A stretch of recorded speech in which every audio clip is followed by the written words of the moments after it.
Hi, I'm Bonnie and I'm a entrepreneur, full-time creative, visionary in burlesque, dancing, anything that involves movement and wellness. I'm a breathwork instructor, I'm a legal wedding officiant, and I run multiple communities and projects. Any gig's a gig, I'll take it, basically.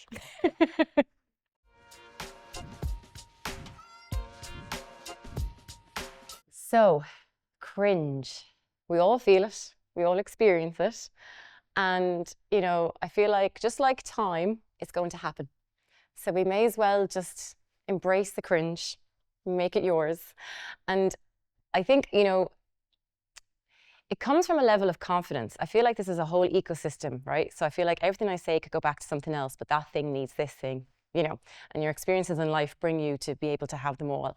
And I think being able to embrace the cringe is because you just have this not giving a shit about anything, just not caring what people, I'll take that back. We all care what people think to an extent and it's healthy, but having that sense of knowing in yourself that I'm good and everyone feels embarrassed, everyone feels the cringe.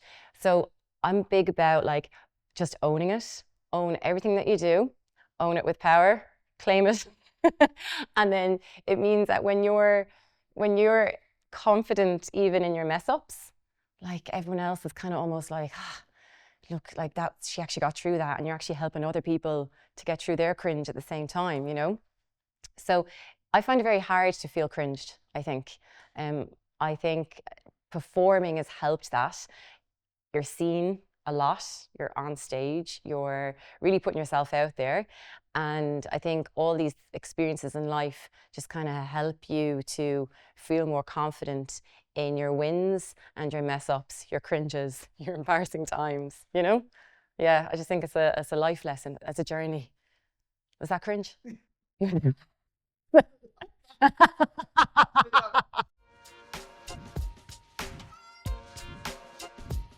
I don't really make this like decision, I'm going to be bold right now, I'm going to be vulnerable. I genuinely just live intuitively, and whatever comes up in me, and if I feel like I want to share it, I'll share it. Now, I know that's not going to be the case for everyone. I'm like, just live intuitively, be fine. You're like, what's my intuitive? Is like a ball of anxiety, I mean, we all have anxiety as well, but so I know from experience that, sharing my vulnerabilities, being myself, being open and honest has been received really well. I'm also just really lucky with the spaces that I'm in. I know it's not the case for other people. It depends what your job is. I'm very lucky to be around a lot of open-minded, creative people most of the time, and other people that might not have the same mind frame, well, they're probably saying that when I'm not in the room, so it's fine. You know what I mean? Who's your one? So I suppose I naturally do find power in being vulnerable and being bold and sharing it, but I think it's just circles back to doing the work on yourself and to be as honest with yourself in the good times and the bad, to just go on this journey of self-discovery, and therefore being way more comfortable day by day in showing every part of yourself, and therefore that being a power because you're so confident in who you are that whatever you choose to share, because you've chosen to share it with such confidence, then there's a power in that.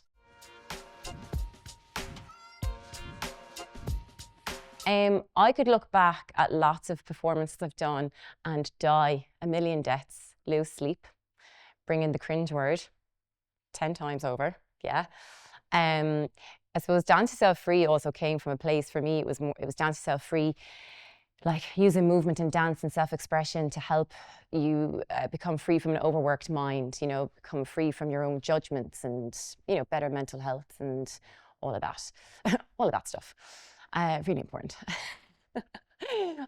Straight away, the only thing that's come into my head about being on stage and think something that would have been embarrassing turned into a triumph is, I remember when I first started burlesque, and I remember having the fear of being like, what if my tassels fall off? I can't have that happening. Now I'm going to let you in on something that people are going to think I'm a lunatic for doing. Oh God. I used nail glue to put my first pair of tassels on. Terrible. absolutely terrible, not good for the skin. And that was how in my head I was like, I can't have these coming off, you know. And now I'm at a stage where they've fallen off from sweatiness, and now I'm at the stage where I've pulled them off. You know, and I've just been like, in certain audiences, usually a queer audience, because they just get it, and you just rip them off, and you're just like, you just feel like invincible.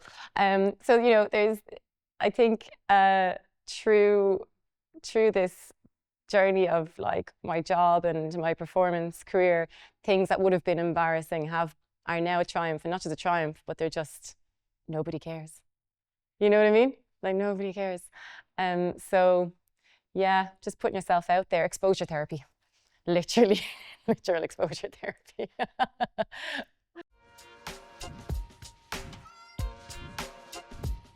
So I suppose feelings flow through us, and we all experience them at different times of our life, sometimes more intense, you know, and all the feelings exist on a spectrum, I suppose.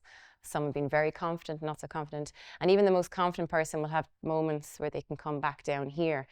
I think, so I would experience self-doubt, and being really honest, right now in my current life at the moment, I'm on the edge of burnout, and it's from a chronic condition that I have that I got diagnosed with this year, EDS, and I'm dealing with a lot of pain.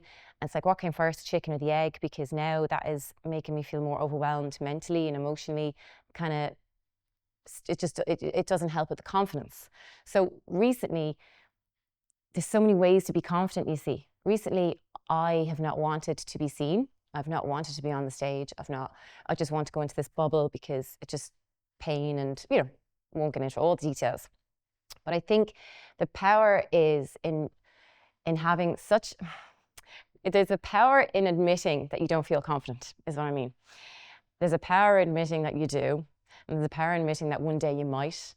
There's a power in saying I used to, but I'm in a bad patch now. So I think it's having your self-doubt. You need to honor your feelings, acknowledge them. It's really important. And then, you know, be like, it's because these things are happening, or maybe you're just having a shitty day, and it doesn't need to be that deep, you know? So I think it's constantly, you know, being aware of yourself in a way that you're being kind and compassionate, so that when you have those self-doubt days, it's not that you're not confident or you're not as powerful as when you're on stage and whipping your titties out with nail glue, you know?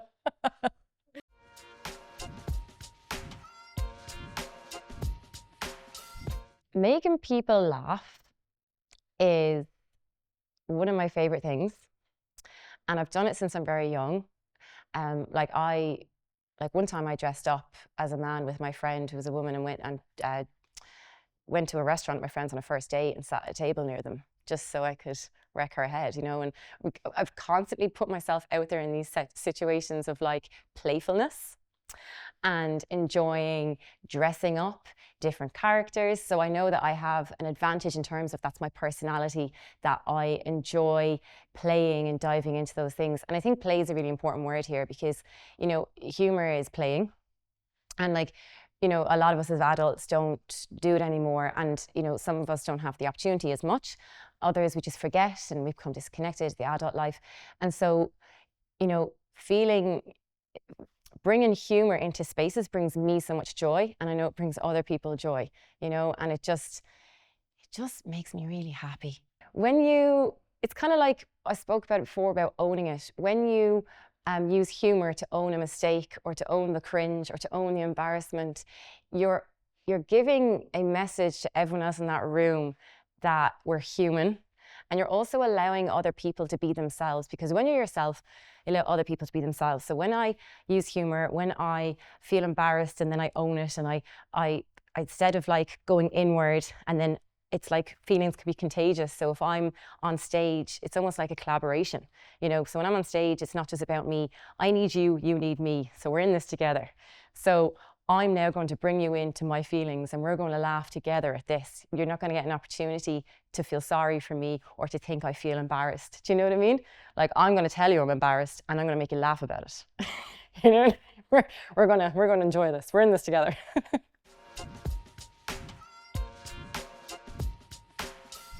We need to ask ourselves, how much do we want the thing that we're talking about? So, because to be seen is the general umbrella term, but like I said, there could be many ways to be seen.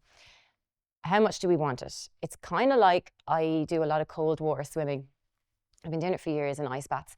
And I have people that say to me, oh, I couldn't do that.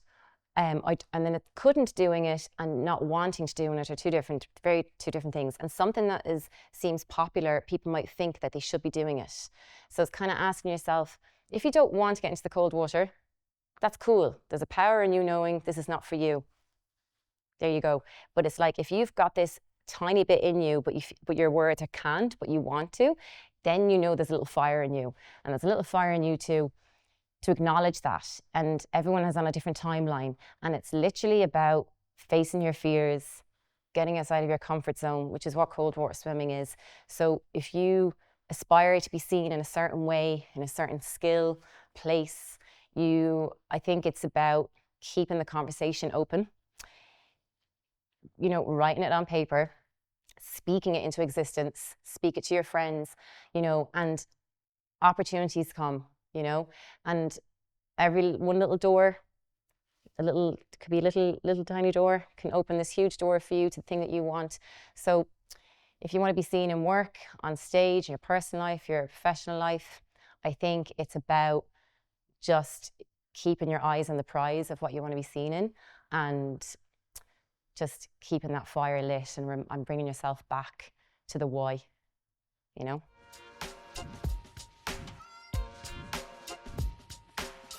I'm very lucky to say that I have never really experienced much criticism.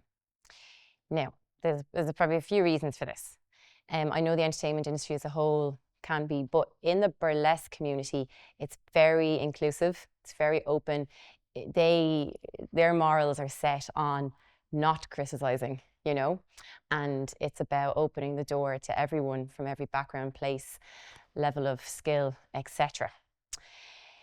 So then there could be more constructive criticism, there's competitions and stuff like that. So I obviously have experienced criticism, and I can't even think right now, of specifics, but I feel very lucky that I haven't. And I suppose it comes back to that knowing in yourself. It comes back to how art is subjective. It comes back to like me even knowing that there was definitely some times I deserved criticism because I fucked up. I have some videos out there that I just hope to one day, I made, I don't know what I was thinking, feather fans, the lovely feather fans. And when I started burlesque, I was like, those people that use the feather fans, I got, that white board, it's like 2 bits of white and it's like squiggly in between. I decided to cut 2 clam shells and paint it with 2 holes. And I was like, I'll go as a mermaid. These are my feather fans. Never rehearsed. You see, my green and red flag is I am so confident in myself, but that's also, I've thrown myself into situations and learned for it. Not so good for other people, but this is what I do. And I remember being on stage and it was like I had 2 stale pieces of bread and I was just like smacking them, and I was like, what am I doing? But I still came off that stage being like, that's gas. That was a mess. And if I got the honest opinions of people in the audience that day, I would have gotten a lot of criticism. It was an awful performance, So it's not that I'm exempt from it. I just genuinely haven't really received much. But I would say that, think of a time that we criticize someone else and how, we all, sometimes even that criticism doesn't even come from the place that you might think it does,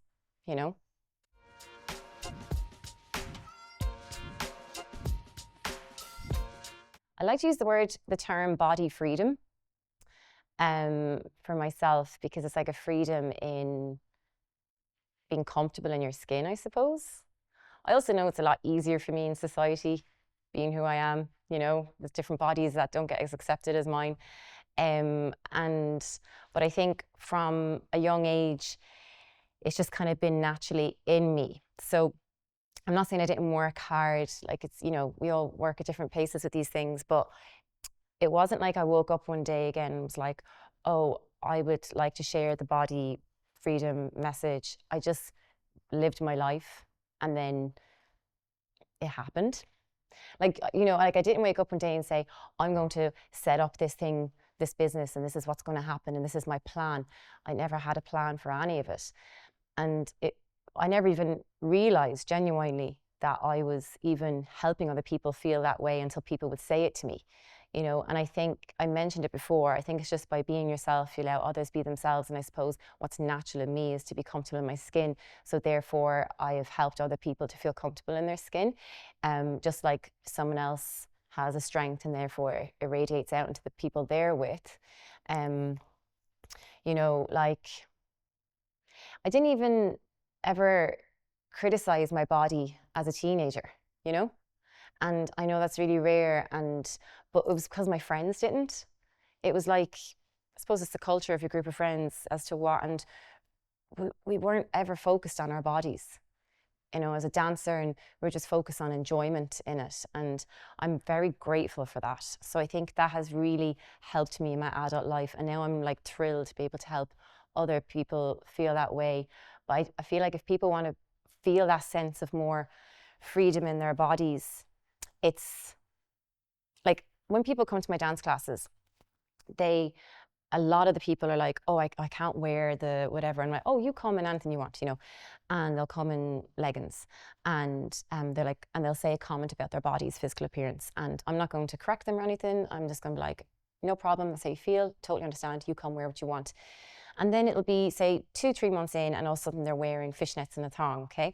And their body hasn't physically changed at all, like at all. What's happened is their mentality has changed, their perspective, their relationship with themselves, and that's changed through finding a tool finding a portal, what's the word, which is, you know, burlesque performing and dancing is a very good tool in order to help you improve that relationship with yourself. You know, you can play basketball, sports, all those are going to help you become more confident, gain more skills. But when you tap into something that's more sensual, that does tap into a part that you don't get to often share in today's society, then you are going to start scratching away at some other kind of healing, you know? And that's so unbelievable. And it's so incredible to watch and see and to have those conversations and see the transformation of people and how that has happened. And I think it's really radical. And today, I mean, to be fair, in Ireland right now, we are so lucky compared to other countries where, you know, women would be absolute, like things that would happen to women that what I'm doing in other countries, we haven't got equality in that way in the world yet, you know. So we are definitely at an not advantage, that's the wrong word. We're privileged in this country in terms of freedom of expression. That's the word. But it's all relative, you know? And so I'm not saying that we can't still feel the struggle of what it's like to express ourselves in that way, especially given that only one generation ago, the Magdalen laundries closed. And, you know, one of the reasons a lot of women were put into these laundries was purely for being attractive to men. And so I'm getting a bit deeper now.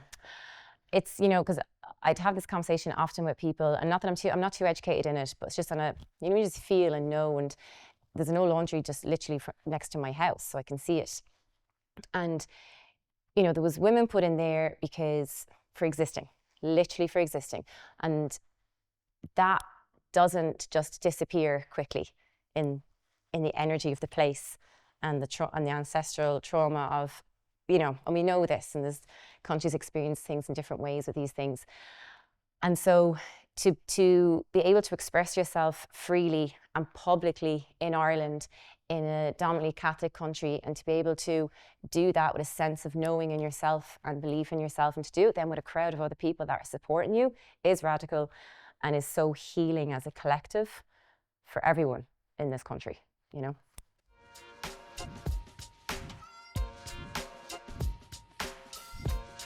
Well, it's interesting you ask that, because literally only yesterday I was having a conversation with my friend, because they were saying how their partner would always moan, stick down. I was like, I used to do that all the time, you know. I used to think that was the thing to do, you know. And I think finding this creative outlet and being able to express myself in this way has actually calmed me in my personal life, which is really interesting. And I don't feel like I'm two different people at all, because a lot of people say, oh, that's your stage persona, which I understand. And, you know, we have, like, it's my name, you know, Bonnie Boux on stage, Sinead in real life. And, but I think it's just places and spaces to where you can show different parts of yourself, you know? So I would bring in that boldness and that fearlessness in other ways in terms of having to deal with confrontation, difficult conversations, being able to stand up for myself or for things I believe in or my friends and family. And, you know, that's just transferring my confidence to a different place as to whether being on stage and bearing myself in a different way, you know. So I feel like the boldness exists, but with different masks, you know, and different arses.